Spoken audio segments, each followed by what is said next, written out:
자, 에스라 7장에서 10장으로 넘어가면서 성경 전체에서 손꼽힐 만큼 아주 결정적이고 흥미로운 전환점이 하나 등장합니다. 그러니까 이전까지는 물리적인 벽돌을 가져다가 눈에 보이는 성벽을 쌓는 건축 이야기였다면요. 이제부터는 완전히 달라집니다. 인간의 영혼, 그러니까 우리 내면을 다시 세우는 아주 치열한 재건의 스토리로 넘어가거든요. 오늘 이 놀라운 기록의 이면을 함께 파헤쳐 보겠습니다. 본격적인 이야기에 앞서 여러분께 아주 솔직한 질문을 하나 던져보고 싶은데요. 만약 우리가 예배할 수 있는 엄청나게 웅장한 장소가 완벽하게 복원되었다고 해볼게요. 그런데 막상 그 안을 채우는 사람들의 영혼은 여전히 무너져 있는 폐허 상태라면 그 웅장한 건물이 도대체 무슨 소용이 있을까요? 사실 이게 바로 오늘 우리가 살펴볼 이야기 전체를 관통하는 아주 핵심적인 긴장감입니다. 먼저 외형의 회복과 내면의 질문이 정면으로 부딪히는 에스라 7장으로 들어가 보시죠. 드디어 눈에 보이는 웅장한 성전이 완공됐습니다. 겉보기에는 완벽한 회복이 이루어진 것처럼 보였죠. 하지만요, 그 화려함 이면에 숨겨진 사람들의 내면, 그러니까 공동체 전체의 영적인 상태는 어땠을까요? 한마디로 처참했습니다. 회복이 너무나도 절실한 상태였거든요. 성벽은 이렇게나 번듯하게 솟아올랐는데 사람들의 마음은 여전히 바닥에 처참하게 무너져 있던 이 극명한 대비를 꼭 머릿속에 그려보시면 좋겠습니다. 이렇게 위태로운 상황 속에서 한 사람의 위대한 결심이 등장합니다. 드디어 주인공 에스라가 무대에 오르는데요. 이 무거운 질문이 던져진 위기의 시대에 마침내 에스라가 등장합니다. 아론의 16대손에 아주 뼈대 깊은 제사장 가문 출신, 게다가 율법에는 완전히 통달한 학자였어요. 요즘 말로 하면 진짜 엄청난 스펙을 가진 그야말로 엘리트 중에 엘리트였던 거죠. 당시에 그의 관위가 얼마나 대단했겠어요. 하지만 여러분, 에스라의 진짜 위대함은 결코 이런 화려한 이력서에 있지 않았습니다. 에스라의 삶을 보면 딱 3단계로 요약할 수 있거든요. 율법을 연구하고 그걸 준행하고 마지막으로 가르쳤다. 여기서 우리가 진짜 주목해야 할 핵심은 바로 2번째, 준행하며 살아내라 입니다. 솔직히 말해서 머리로만 아는 사람이나 남한테 이래라 저래라 가르치기 좋아하는 사람은 세상에 정말 차고 넘치잖아요. 하지만 공동체의 진정한 회복은 남에게 진리를 요구하기 전에 내가 먼저 내 삶에서 살아내겠다는 그 진짜 희귀하고도 굳은 결심에서부터 시작된다는 걸 에스라가 온몸으로 증명해주고 있는 겁니다.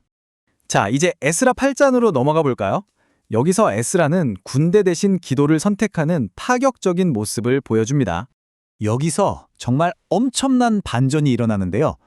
이스라엘의 왕도 아닌 이방 제국의 통치자 아닥사스다 왕이 에스라한테 예루살렘으로 올라가라며 전폭적인 지지를 해주는 겁니다. 심지어 성전에 바칠 어마어마한 양의 은과 금을 주고 세금까지 면제해주는 조서를 내린 거예요. 이거 진짜 놀랍지 않나요? 거대한 제국을 호령하는 왕이라 할지라도 결국 역사를 주관하시는 하나님의 손길 안에 아주 굳건히 붙들려 있다는 사실을 정말 시원하게 보여주는 대목입니다. 그런데 이제 에스라 앞에 아주 극단적인 딜레마가 하나 딱 놓이게 됩니다. 생각해보세요. 그 산더미 같은 금은보화를 들고 가야 하는데 주변에 널린 게 강도떼들일 거 아니에요. 스스로를 지키려면 세상의 방식대로 왕한테 강력한 군대를 요청하는 게 너무나도 당연한 수순이죠. 그런데 에스라는 왕에게 군대를 요청할 것인가 아니면 군대 없이 그냥 하나님만 믿고 금식하며 기도할 것인가를 두고 치열하게 고민합니다. 왜냐하면 여기서 세상의 군사력에 기대버리는 순간 자신이 여태껏 이방 왕 앞에서 선포해온 하나님의 능력을 자기 스스로 부정하는 꼴이 되거든요. 그래서 그는 과감하게 후자를 선택합니다. 군대도 없이 금덩이들을 바리바리 싸들고 그 위험천만한 험지를 건너는 말도 안 되는 모험을 한 거죠. 이때 에스라가 했던 고백을 한번 들어보시죠. 우리 하나님의 손은 자기를 찾는 모든 자에게 선을 베푸신다. 아, 정말 멋진 말이죠. 참된 믿음이라는 건요, 때로는 세상에 제시하는 가장 빠르고 안전한 해결책을 과감히 뒤로하고 나 자신이 철저하게 취약해지는 것을 감수하면서까지 기도의 자리로 나아가는 걸 의미합니다. 에스라는 당장 내 목숨이나 체면, 안전을 지키는 것보다 하나님의 체면, 그분의 영광을 지키기 위해 이 위험하고도 위대한 선택을 했던 겁니다. 하지만 예루살렘에 도착해서 마주한 현실은 참혹했습니다. 무너진 정체성과 지도자의 눈물을 다루는 9장으로 가보시죠. 그렇게 목숨을 걸고 마침내 예루살렘에 도착했건만 에스라를 기다리고 있던 건 기쁨과 환희가 아니었어요. 너무나도 충격적인 위기 상황이었습니다. 이스라엘 백성들이 이방 여인들과 통혼, 즉 섞여서 결혼을 했다는 소식을 듣게 된 건데요. 여러분, 이걸 그냥 단순한 결혼 문제나 개인의 가정사 정도로 가볍게 생각하시면 절대 안 됩니다. 이건 당시 이스라엘 공동체의 가장 핵심적인 영적 국경선이 완전히 허물어지고 거룩한 정체성 자체가 뿌리째 붕괴되는 대참사였거든요. 밖에서 육적인 성벽은 어떻게든 땀 흘려 세워놨더니 정작 안에서 영적인 성벽이 와르르 무너져 내리고 있었던 겁니다. 이 기가 막힌 소식을 듣고 에스라는 어떻게 반응했을까요? 삿대질하면서 막 화를 내고 남을 정죄했을까요? 아닙니다. 스스로 겉옷을 찢으며 너무나도 참담하게 무너져 내렸어요. 여기서 우리가 진짜 주목해야 할 포인트는요. 에스라가 그들의 죄라고 선을 긋지 않고 우리의 죄악이 하늘에 미쳤다며 우리의 죄라고 부르짖었다는 사실입니다. 진정한 지도자는 공동체의 처참한 실패를 남 탓으로 돌리지 않고 온전히 자기 것으로 내면화하죠. 에스라는 자기 의에 빠져서 분노를 터뜨리는 대신 가슴이 찢어지는 듯한 절망적인 슬픔을 안고 그대로 하나님 앞에 엎드린 겁니다. 그리고 이 눈물은 마침내 변화를 만들어냅니다. 감정을 넘어선 거룩한 결단, 에스라 10장입니다. 한 지도자의 뼈저린 애통함은 결국 잠들어 있던 백성들의 양심을 뒤흔들어 깨웠습니다. 이스라엘 공동체는 그냥 마음속으로 미안하다, 잘못했다 정도로 끝내지 않았어요. 다 함께 통곡하며 죄를 고백했고요. 다시 시작할 수 있다는 회개라는 소망의 끈을 단단히 붙잡았습니다. 그리고 무엇보다 자신들의 삶 깊숙이 들어와 있던 이방 문화와의 타협을 아주 단호하게 잘라냈습니다.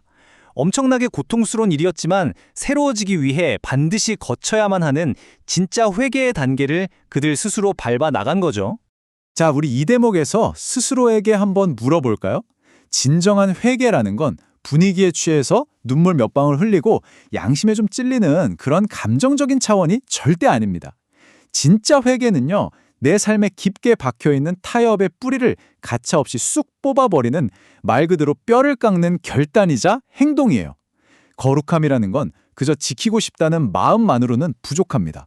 이런 단호하고 단단한 결단 없이는 결코 유지될 수 없다는 걸 꼭 기억하셔야 합니다. 에스라 10장 이 이야기의 마지막 부분에 가면 죄를 지었던 사람들의 이름이 아주 길게 나열되거든요. 근데 사실 많은 분들이 이 부분을 오해하세요. 아니 이렇게 후대 사람들에게 망신을 주려고 이름을 다 적어놨나? 하고요. 하지만 이 명단은 수치스러운 블랙리스트가 절대 아닙니다. 오히려 내 가족과 생이별을 해야 하는 그 엄청난 고통과 대가를 치르면서까지 우리는 다시 말씀대로 살겠다고 선택했던 그 사람들의 눈물겨운 참된 회개를 보여주는 거죠. 지워지지 않는 너무나도 영광스럽고 영구적인 증거인 셈입니다. 이제 마지막으로 한 걸음 물러서서 마음속에 세워지는 참된 성전이라는 거대한 의미를 짚어보겠습니다. 우리가 살펴본 에스라서, 이건 단순히 벽돌을 어떻게 쌓고 건물을 어떻게 올리는지 알려주는 건축 매뉴얼이 절대 아닙니다. 이 책은 우리 내면의 영적 재건을 위한 완벽한 청사진이자 훗날 살아있는 말씀 그 자체로 오실 예수 그리스도를 향해 뻗어가는 정말 놀라운 예표거든요. 하나님이 진정으로 찾으셨던 건 으리으리하고 눈에 보이는 건물이 아니었어요. 그분의 진리가 그 안에서 역동적으로 살아 숨쉬는 진짜 사람, 바로 성전된 우리의 마음을 찾으셨던 겁니다. 자, 이제 이 수천 년 전 고대의 역사를 오늘을 사는 우리의 삶으로 그대로 한번 가져와 볼게요. 제가 아주 직설적인 질문을 하나 던져보겠습니다. 혹시 우리는 주말마다 꼬박꼬박 예배의 자리에 앉아 있으면서도 일상으로 돌아가면 세상과의 은밀한 타협을 여전히 꽉 쥐고 놓지 못하고 있진 않나요? 겉보기에 번듯한 스펙, 화려한 커리어라는 성벽은 아주 높고 튼튼하게 지어 올렸을지 몰라도 정작 여러분의 내면 가장 깊숙한 곳, 그 영적인 마음 상태는 여전히 무너진 폐허로 방치되어 있는 건 아닐까요? 에스라의 삶이 우리에게 던져주는 명확한 실천 과제, 딱 이 네 가지를 꼭 기억해 주셨으면 좋겠습니다. 말씀을 깊이 연구하는 것, 그리고 다른 누구도 아닌 내가 먼저 그 말씀을 살아내는 것, 그 다음 다른 이에게 가르치는 것, 마지막으로 내 삶에 엉켜있는 타협의 고리를 아주 단호하게 끊어내는 것. 여러분, 타협을 끊어낸다는 건 정말 치열하고 고통스러운 일이죠. 하지만 그 회개의 과정은 절대 절망적인 끝이 아닙니다. 오히려 처참하게 무너졌던 우리의 내면이 다시 온전하게 살아나는 너무나도 눈부시고 아름다운 소망의 시작이라는 걸 잊지 마세요. 벌써 마무리할 시간이네요. 오늘 탐구는 이 묵직한 질문을 화면에 띄워두고 여러분 각자의 생각에 맡기며 마치려고 합니다. 하나님은 지금 바로 여러분의 삶에서 과연 무엇을 다시 세우고 계실까요? 남들에게 보여주기 좋은 눈에 보이는 화려한 건물입니까? 아니면 보이지 않지만 가장 중요한 여러분의 마음입니까? 이 질문에 대한 답을 스스로의 삶 속에서 꼭 한번 찾아보시길 바라겠습니다. 이번 파헤쳐보는 시간은 여기서 마치겠습니다. 끝까지 함께해 주신 여러분 정말 감사합니다.